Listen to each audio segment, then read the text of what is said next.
During World War II, according to various estimates, about 80 million people were killed, both military and civilian. This was the deadliest war in human history. Therefore, the day of its end is a day of mourning and remembrance for most people around the world, but not for Russia.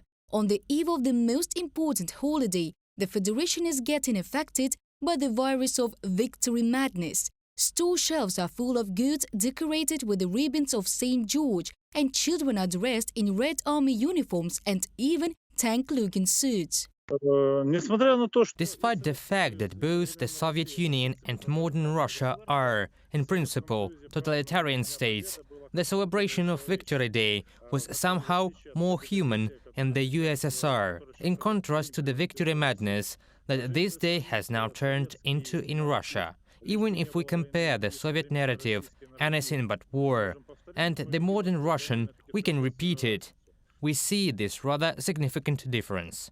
Victory Day began to be celebrated in the USSR only in the 1960s. The first 20 years after the end of World War II, May the 9th was an ordinary working day. Most of the novels, songs and films about the war appeared already in the era of stagnation and later, when most of the veterans who knew the truth about the war had already passed away. And the farther from World War II, the easier it is for Soviet and then Russian propagandists to create a myth about a great victory.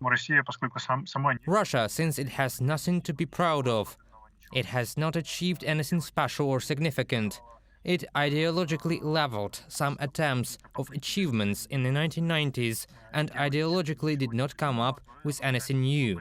So it is trying to appropriate such a world-class victory for itself. That's where this problem comes from. But it does not succeed. History itself is against it. And all these attempts at appropriation look disgusting for any reasonable person.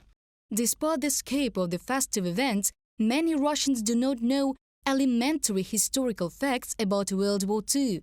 The war for many of them began not in 1939, but in 1941. Few people know that the first 2 years of World War II, the USSR and Germany were allies, and their collusion began the redistribution of Europe.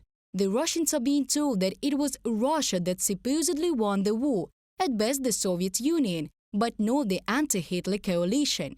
At the same time, the contribution of the United States, France, Great Britain and dozens of other allied states was enormous. If there were no opposition to the Nazis in France, in Africa, in the Mediterranean, if there was no help from the USA, if England had not fought on the seas with the Nazis, then in fact the Soviet Union would have been one-on-one with the Nazis and their allies.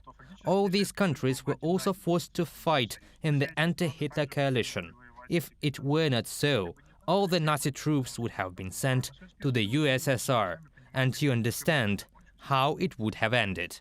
The parade or the parade cancellation. This is how Russia's preparations for May the 9th can be described in 2023. Festive events referring to the security situation were abandoned in many regions of the Federation. And this was another blow to the Kremlin's propaganda machine, experts say. This completely breaks the whole concept on which it was based that everyone is afraid of modern Russia, and as a result, fear came not to cozy European houses, but to Russian huts and Russian metropolis. The rejection of military parades, of those narratives that have been proclaimed on this day for the past 10-15 years, will lead to the fact that the ideological machine of Moscow will begin to slip on certain concepts. In an attempt to justify a full-scale Russian war against Ukraine in February 2022, Kremlin propaganda accuses Ukrainians of Nazism, thereby trying to draw a parallel with the events of 80 years ago. But the shelling of peaceful cities, murders of civilians, executions of prisoners of war, torture, forced deportation, filtration camps, rape, looting. The crimes of the Russian army in Ukraine make it clear that any such parallels are at least untenable. Reported by Diana Kolesnik, Valeria Nekapelova, UATV News.